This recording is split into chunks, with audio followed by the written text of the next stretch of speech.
Hello guys! Kumusta po sa inyong lahat? So for today's video ay magluluto po ako nitong pork liempo with pipino.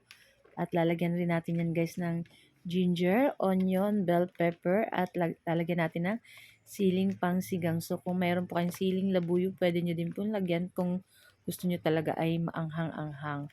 So ito po yung aming ulam today. So tara na at samahan nyo po ako magluto and enjoy watching na rin po. So ayan na nga yung ating liempo dyan. So binabad ko lang yan guys sa bawang, kalamansi, toyo, ayan, paminta, at ayan, at nagpainit na tayo ng mantika dyan sa ating kawali. And pagkatapos, ipa-fry natin yung ating liempo dyan. Ayan. So, papa-brown-brown lang natin yan, guys. So, pwede po kayong, kung gusto nyo po, pwede nyo naman yan i-grilled.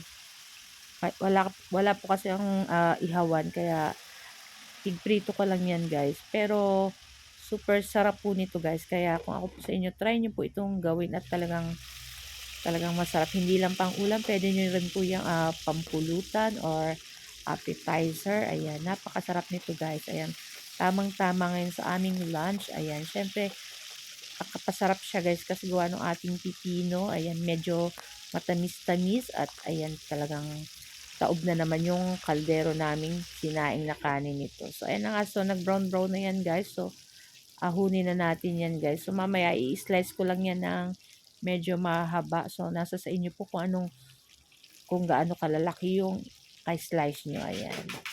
So tinatakpan ko lang yan guys kasi syempre tumatalsik yung mantika niya. Ayan. So luto na yan guys. Ahunin na natin. At ayan naman yung ating second batch. Ayan yung ating liempo. Ayan. Tinatakpan ko guys kasi tumatalsik yung mantika niya. Ayan. Medyo syempre masakit pag natalsikan ng mantika. Kaya nilalagyan ko ng takip. So ayan na nga at luto na rin yan guys.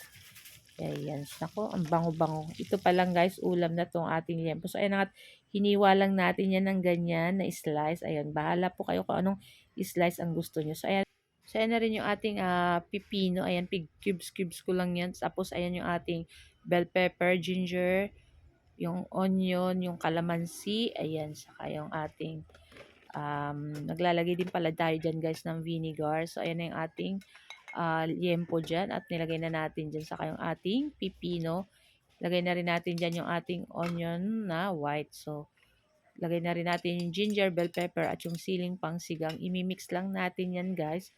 So, ilagay na natin dyan yung ating calamansi juice. Ayan, pwede po kayong gumamit lemon. At ayan, naglagay na rin ako ng sukang tuba or vinegar. Ayan, imimix lang natin yan guys ng ganito. Naku, napakasarap nito guys. Siyempre, kahit pa paano healthy pa rin at meron tayong gulay dyan. So, naglagay na ako ng paminta at naglagay din po ako dyan ng sugar para matamis-tamis yung ating pipino at yung ating liempo. Naku, napakasarap nito. Pwedeng pambaon na to guys sa pag-swimming. Ayan, or pag magpipiknik kayo. Ayan, napakasarap nito guys. Naku, wala na naman tayong diet nito pag ganito yung ulam natin. So, ayan, at halu-haluin lang natin yan guys. Imekos-mekos natin yan. At ayan na nga at ready na yan. Ready to serve na. So, thank you guys for watching and see you next video again. Ciao!